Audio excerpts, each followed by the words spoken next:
Justru yang orang indigo itu butuh diruqyah. Kenapa Ustaz? Karena ada gangguan setan di area penglihatannya. Yang menunjukkan kepada hal gaib itu setan yang ada di matanya.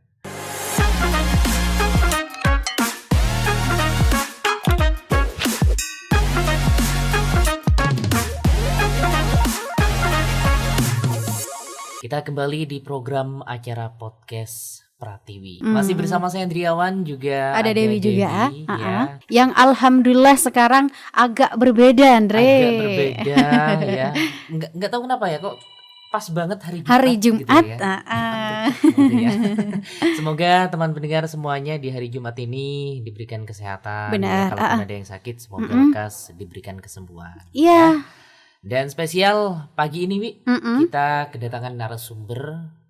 Ada langsung saja ya. Oke. Ada Ustadz Mulyadi. Selamat pagi. Selamat pagi. Ya, wah, ini manggilnya gimana saya nih? Iya, biasa aja dah. Biasa aja ya. Pak Mulyadi, Pak Yudi atau Pak Mul. Pak Mul ya. Oh, biasanya Pak Mul gitu. Oh, Kalau temanya kita pagi ini katanya mengenai penyebab mudahnya datang musibah dan penyakit. oh, jadi tema kita itu ya. Iya. Oke, intinya sebelumnya Andre juga udah ini ya, Wi ya, tentang ruqyah. Oke. Ruqyah. Iya. Tapi di pagi ini sebelum kita masuk ke temanya, Wi, kita tanya dulu Pak Mulyadi ini asli Bondowoso memang, Pak? Alhamdulillah asli Bondowoso. Sejak kecil memang kelahiran Bondowoso. Bondowoso. Domisili Bondowoso, Curah Dami. Oh, Curah Dami. Mananya ini Pak, Balai Desa Curah Dami? Nggak nyampe ke balai desa, di kecamatan ke barat, terus ada musola kanan jalan, sebelahnya musola ada gang paving, masuk sana. Daerah sana ya. Udah berapa lama Pak jadi peruqyah ini ya? Iya, apa sebutannya peruqyah? Betul? Iya, Peruqyah. praktisi ruqyah. Praktisi ruqyah. Ya alhamdulillah saya mulai bergabung di ruqyah itu sejak 2018. 2018 berarti sudah 5 tahun. Alhamdulillah sekitar 5 tahun. Sekitar 5 tahunan saya sudah. Tapi awal-awal saya di ruqyah itu bukan langsung jadi peruqyahnya. Sebenarnya saya hadir di ruqyah massal sebagai pasien. Sebagai jemaah. Sebagai jemaah. Tapi saya tidak punya keluhan jasad sebenarnya, tidak keluhan medis, tidak ada keluhan medis. Keluhan saya itu berhubungan dengan kejiwaan, batin. Nah, itu. Jadi awal mulanya itu saya tuh tidak enak di ibadah aja, tidak susah tidur, insomnia, sering marah-marah, itu berat, pundak kayak berat terus gitu, malas ibadah. Akhirnya saya dapat info entah ini hidayah atau gimana, tiba-tiba ada WA masuk. Katanya ada ruqyah massal. Begitu saya hadir, alhamdulillah masuk ke jiwa saya. Itu dulu di mana ruqyahnya? Di aula SMKK. SMK 2 Jalan ya. Ayani ya. Iya, di sana. Tahun berapa itu? 2018 itu. 2018. Kemudian 1 bulan kemudian saya sama ustadznya diajak Buat bergabung. Dan langsung bergabung, diajak belajar langsung ke foundernya yang namanya TFT. Apa itu TFT? Training for Trainer. Berarti di training dulu gitu. Di training dulu. Baru di Surabaya waktu itu 2018 itu. Berarti terbang ke Surabaya. TFT-nya waktu itu di Surabaya. Kita cabangnya tuh se-Indonesia. Se-Indonesia, setiap pulau ada. Setiap provinsi ada. Setiap kabupaten ada. Kabupaten juga bercabang di setiap kecamatan ada. Seperti di Bondowoso, kita cabangnya ada. Ada di Curah Dami, ada di Cermi, ada di mana Grujukan, Maesan ada Maesan belum, tapi insyaallah ada sebentar lagi. Terus di Pujur ada, gitu. Apa namanya? Rehab Hati. Rehab Hati. Boleh diperkenalkan dulu? Boleh. Ini kan nggak tahu. Ini rehab hati. Ya. Mungkin ada artinya atau gimana? Alhamdulillah. Rehab Hati itu sebenarnya komunitas dalam naungan yang sudah dinaungi ARSY. ARSY itu Asosiasi Ruqyah Indonesia. dalam naungan itu, dan foundernya adalah Ustadz Nuruddin Al-Indonesi. Mungkin kalau di YouTube tuh sudah banyak kita tonton, tapi tidak di televisi. Di YouTube ya. Di YouTube aja. Tidak berkenan beliau ditampilkan di televisi. Cuman di YouTube. Di YouTube pun cuma di YouTube privat. Tidak untuk inilah penghasilan, tidak untuk penghasilan. Tidak untuk penghasilan, tapi tetap di publik ya. Tetap di publik. Oke. Itu rehab hati namanya. Kenapa direhab hati? Kenapa namanya rehab hati? Karena memang bertujuan untuk merehab, merenovasi, memperbaiki hati jiwa-jiwa manusia yang awalnya itu istilahnya memiliki kotoran-kotoran dengan dosa-dosa. Kita perbaiki yang awalnya itu kita hubbud dunia, memikirkan dunia saja, kita perbaiki menjadi hubbul akhirah. Kita mencintai dunia akhirat. Orang mau diruqyah itu biasanya yang kesurupan, gitu yang ya, Pak, di dalam katanya ada kiriman gitu. Kadang sakit karena kena guna-guna gitu. Iya. Itu memang benar adanya gitu. Ada. Tapi kita kembalikan ke yang bersangkutan juga sebenarnya. Walaupun itu benar adanya, walaupun memang sihir itu ada, karena memang sudah hanya kita percayai kalau namanya sihir itu memang sudah disebutkan di dalam Al-Quran. Banyak sihir-sihir dalam Al-Quran.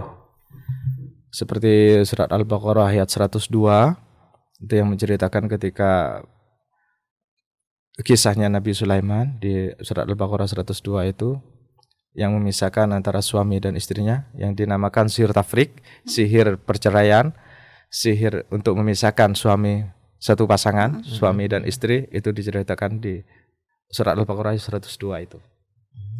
Kita memang tidak bisa dipungkiri kalau sihir itu ada memang sebenarnya. Termasuk sihir itu ya Ustaz. Sihir memisahkan rumah tangga. Sihir marid itu santet. Santet itu sihir yang menyakiti tubuh manusia. Ada sihir muhabbah. Iya. Ada sihir muhabbah. Sihir yang pengikat. Apa namanya itu? Pelet lah gitu. Pelet kalau istilah sekarang itu pelet itu. Ya. Itu benar memang adanya. Tapi kita kembalikan kepada jiwa kita. Jika jiwa kita itu bersih, insyaallah. Saya mau tanya itu barusan, Bi. Kalau orangnya memang benar-benar bersih, beriman, insyaallah masih kena sihir itu nggak bisa, tidak akan masuk. Kalau misal gini Ustadz, kita yakin kalau nih ada orang yang bilang kamu itu kerasukan, tapi kita nggak yakin, enggak. Maksudnya kita nggak dapat kiriman kok, itu tetap masuk nggak? Kalau kita nggak percaya dengan adanya sihir, tetap. Yang memasukkan sihir itu bukan karena kita tidak percaya sihirnya, tapi keimanan kita kepada Al-Quran dan Rasul dan juga Allah itu. Mungkin karena nggak ngerasa gitu ya. Nggak ngerasa, bisa jadi karena nggak ngerasa di sihir atau di sihir. Berarti Ustadz juga sering ya meruqyah orang yang nggak sakit, nggak kesurupan juga, nggak dikirim guna-guna, sehat walafiat juga pernah. Iya. Ada reaksi juga. Ada. Kalau kita mengadakan ruqyah massal yang datang ada yang sakit tapi ada yang ngantar. Yang ngantar otomatis kan tidak sakit. Iya. Terkadang yang sakit itu antang-antang aja, yang ngantar malah itu bisa. montang-manting. Setahu saya yang ini yang kena kiriman gitu biasanya ya. Yang montang-manting biasanya. Ternyata gitu ya. Kebalikannya malah ya. Kebanyakan kayak gitu. Enggak kebanyakan, ada seperti itu. Ya? Ada yang memang yang sakit juga ini juga bereaksi gitu. Ya. Kalau di Bondowoso bulan ini kira-kira banyak yang sudah diruqyah? Alhamdulillah. Insyaallah banyak ya. Banyak juga. Kemarin dalam minggu barusan ini saya itu datang ke beberapa tempat di Bondowoso. 1, 2, 3 sekitar dalam 1 minggu sekitar 4 tempat. 4 tempat ya. Oh berarti itu Ustaz datang ke rumahnya. Tak datangin ke rumahnya kalau beliaunya itu tidak bisa hadir ke tempat kita. Karena apa? Kadang kan kondisi lagi sakit, tidak tidak sehat. Banyak dosa-dosa yang diperbuat manusia itu. Tidak hanya dosa maksiat, tapi ada dosa kesyirikan, dosa syirik yang tidak disadari.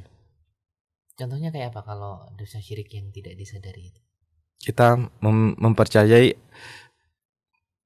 benda sakral atau bisa dikatakan misalkan kita memiliki akik atau ajimat, ketika kita tidak jatuh itu disebabkan oleh ketika kita jatuh terus kemudian kita tidak apa-apa, tidak ada baret itu meyakini bahwasanya yang membantu menjadi pertolongan itu adalah benda itu. Itu udah termasuk dosa besar ya? Syirik dosa besar. Besar juga. Dosa besar. Gitu ya. Itu namanya syirik asghar, syirik kecil. Syirik kecil. Karena apa?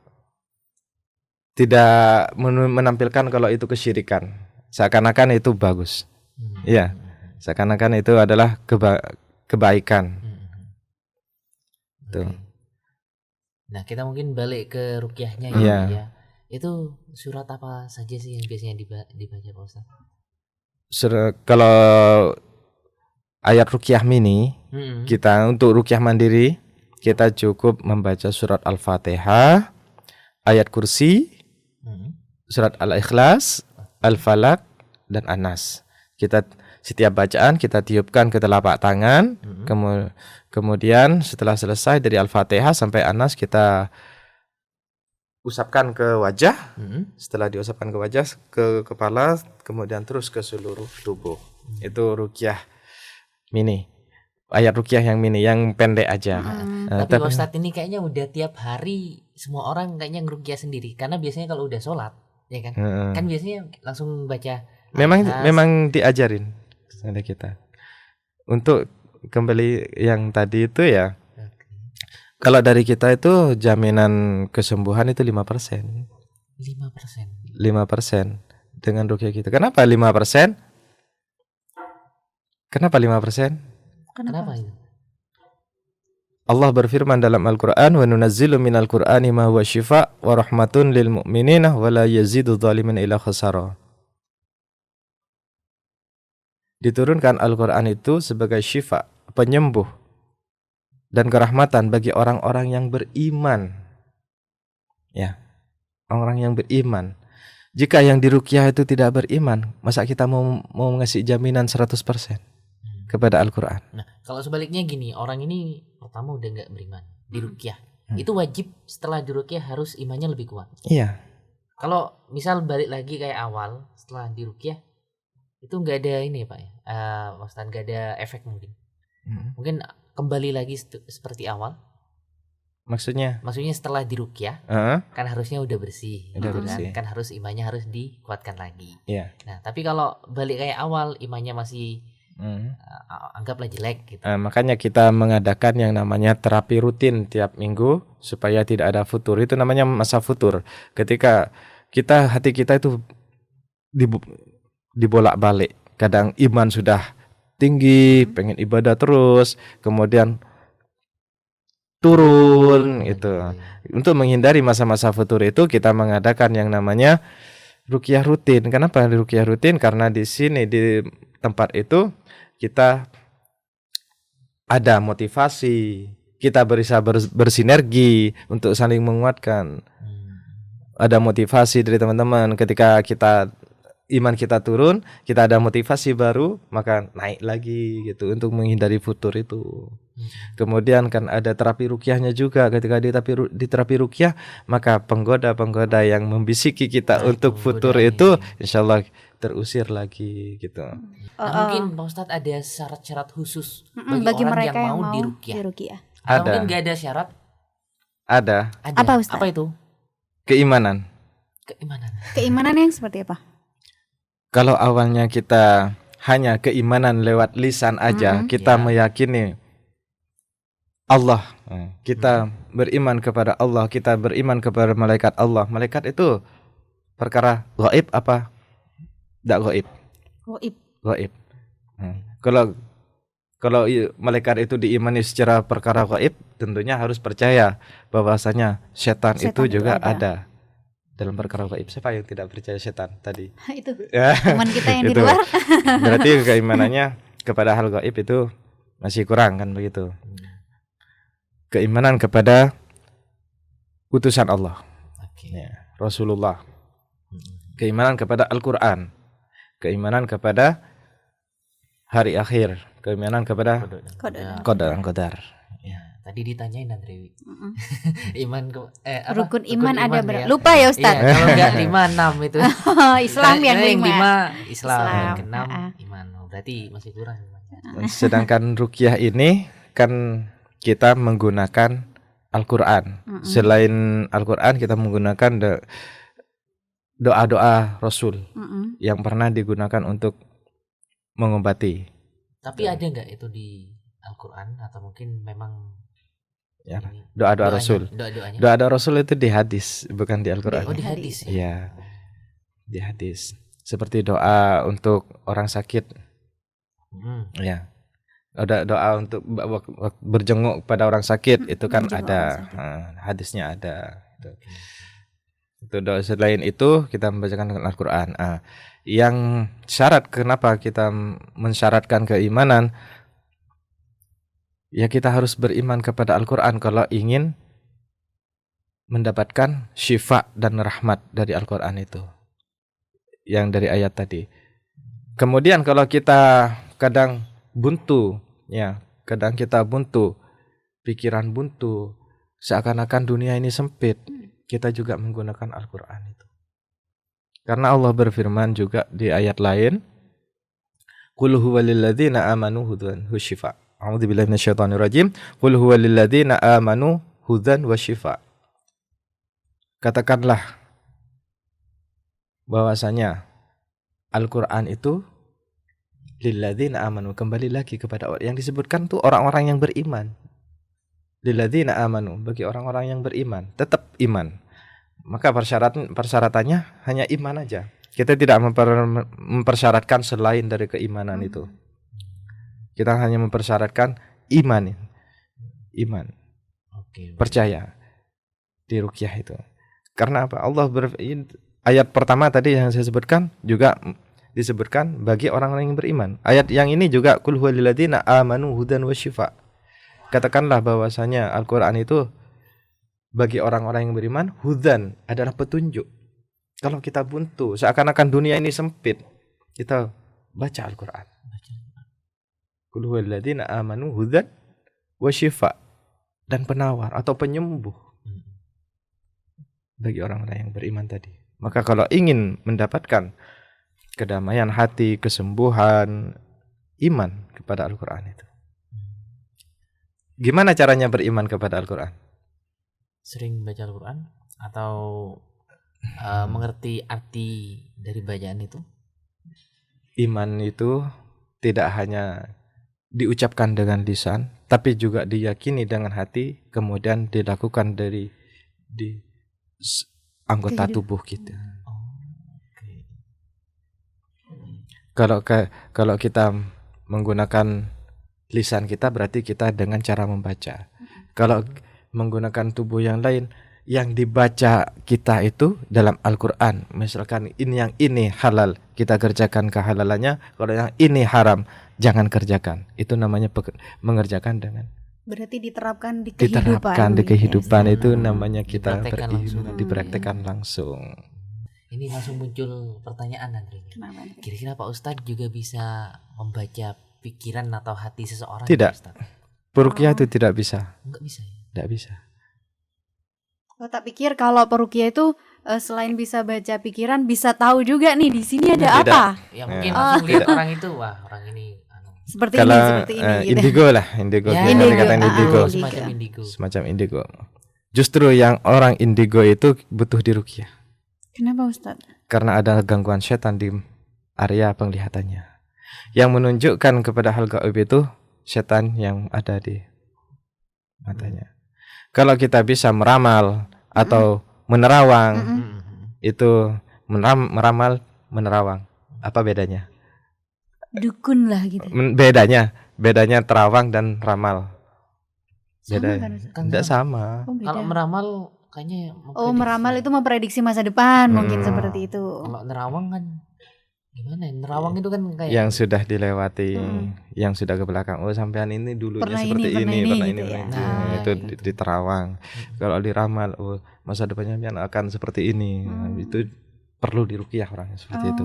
Karena yang saya tahu yang bisa tahu masa depan itu hanya pintu Doraemon itu. Itu beda ya.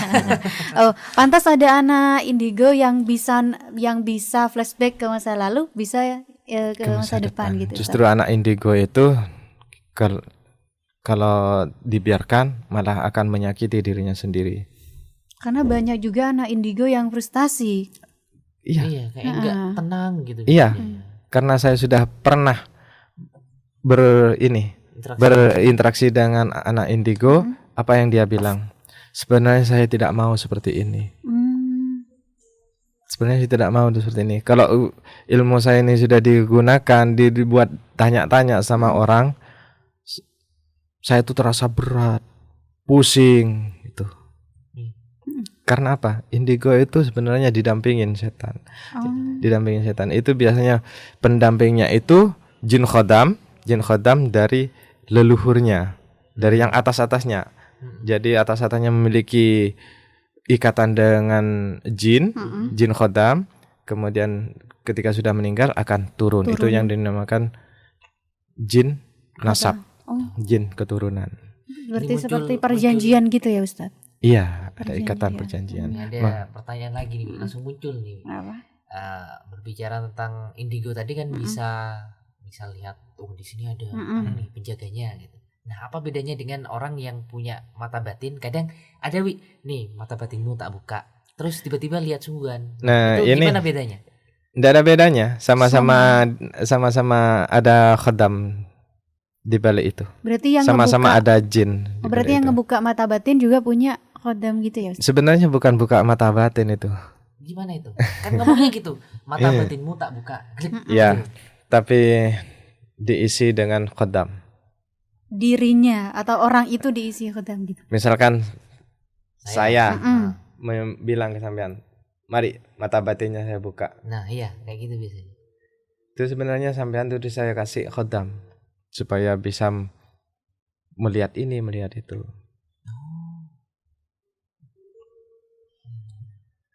Kenapa? Ini sudah saya pernah alami. Katanya beliaunya tidak apa-apa awalnya. Terus hadir ke tempat ruqyah. Mohon maaf ya, saya tidak mau berbicara ruqyahnya orang lain sebenarnya, karena ini sudah dari pertanyaan sampean berdua, jadi saya sampaikan aja. Hadir ke tempat ruqyah massal, kemudian katanya di belakangnya tuh berbisik-bisik praktisinya itu, dibuka sama kamu. Iya, dibuka. Oh jangan, itu tidak kuat gitu. Ternyata memang benar. Ketika saya meruqyah ponaannya, beliaunya tuh bontang-banting. Mungkin karena dibuka tadi itu ya Ustaz. Dibuka. Katanya dibuka, tapi kalau menurut kami itu diisi. Bukan dibuka. Kemudian saya bersihkan perlahan, saya tak suruh hadir ke tempat kami tiap Ahad. Alhamdulillah sekarang, meskipun saya meruqyah saudaranya itu tidak kayak yang habis dibuka batinnya itu gitu. Tapi ketika waktu itu saya meruqyah ponakannya, beliaunya yang bontang-banting, jerit-jerit, ngamuk-ngamuk. Saya pun di amuk gitu. Iya. Nah, ini ada yang nanya nih di live Instagram kita. Iya. Hukumnya boncengan yang bukan mahramnya tapi kepaksa karena kerjaan, gimana itu Ustaz? Ini di luar ini ya, di luar tema kita. Di luar tema kita. Gimana Pak Ustadz? Terpaksa ya. Karena kerjaan. Karena kerjaan. Mungkin yang cewek atau yang cowok sebaliknya. Kalau sudah tidak bisa, tidak ada lagi, tidak ada lain. Ad-darurat itu tubihul mudarah. Darurat itu tidak membuat perkara yang menimbulkan paksaan. Ya. Enggak apa-apa, tapi kalau masih ada, kalau masih bisa lebih baik. Di ruqyah ini wajib enggak setiap orang? Kalau dikatakan wajib, tidak ada hukum wajibnya, tapi sunnah. Termasuk perlu juga di ruqyah? Perlu. Pembersihan diri gitu ya Ustaz mungkin.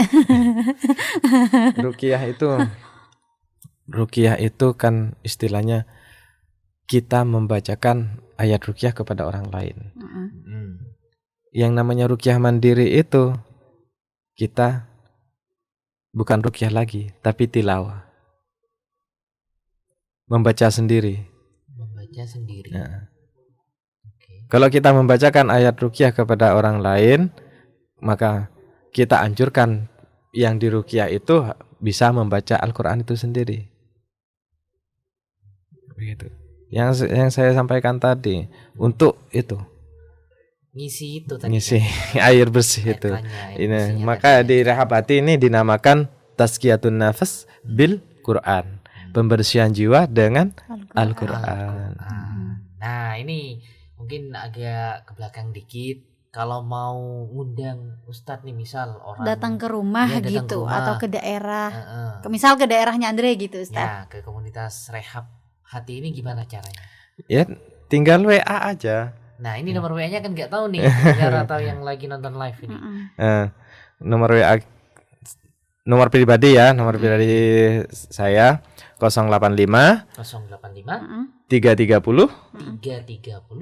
478 332. Nah, itu disimpan ya.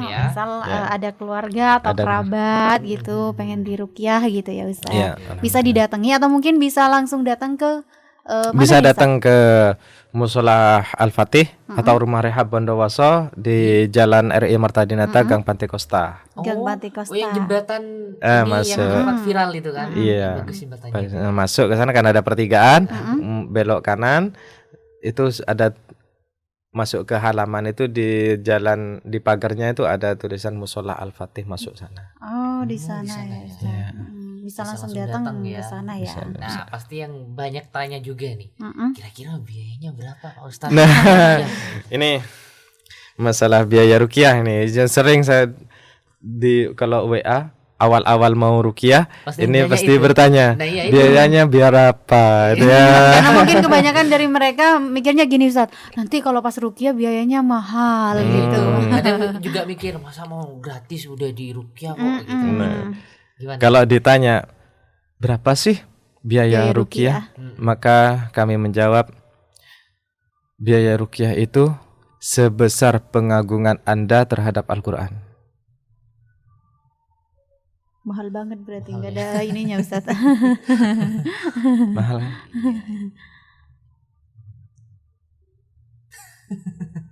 Tapi ketika di zaman Nabi aja Nabi membacakan Al-Quran kepada orang yang sakit itu mendapat imbalan kambing. Iya. Apa kita minta kambing? Tidak. Tidaklah. Kalau dihitung dengan materi, kalau dihitung dengan kisah Rasul, maka biayanya kambing. Dan kalau dihitung-hitung lagi dengan sebesar apa pengagungan Al-Quran? Sebesar apa pengagungan Al-Quran? Kalau memang mau berniat berinfak, itu silahkan seikhlasnya. Kami tidak ada target. Ya. Tapi kalau seandainya gratis nggak berinfak gimana? Nah, kita tidak ada masalah. Kita tidak ada masalah. Tapi kembali lagi, sebesar pengagungan Al-Quran. Sebesar pengagungan pada Al-Quran. Ketika Anda di ruqyah, sebesar apa pengagungan Anda terhadap Al-Quran itu? Kalau saya meminta pasien itu baca Al-Quran, kira-kira mau apa enggak? Kalau mau, Kalau mau membaca Al-Quran itu kemudian meyakini dengan keimanan, itulah biayanya kepada kami. Banyak nih. Banyak ya. Ilmu apa tadi? Ruqyah mini, ya Pak ya. Iya. Apa namanya itu? Baca Al-Fatihah, Al-Fatihah. Al-Ikhlas, An-Nas ya. Iya. Dan ayat kursi. Nah, semoga bermanfaat podcast kita Amin. untuk hari ini, dan mohon maaf apabila ada kata-kata yang kurang berkenan di Iya, pendengar benar. dan juga yang lagi nonton live IG tadi. Mohon maaf ya. Belum sempat kebaca tapi sudah kita sampaikan ke Pak Ustadz. Terima kasih. Sampai jumpa di lain waktu. Akhir kata, Sandriawan pamit. Saya Dewi Yulia juga pamit. Terima kasih. Wassalamualaikum Warahmatullahi wabarakatuh. wabarakatuh.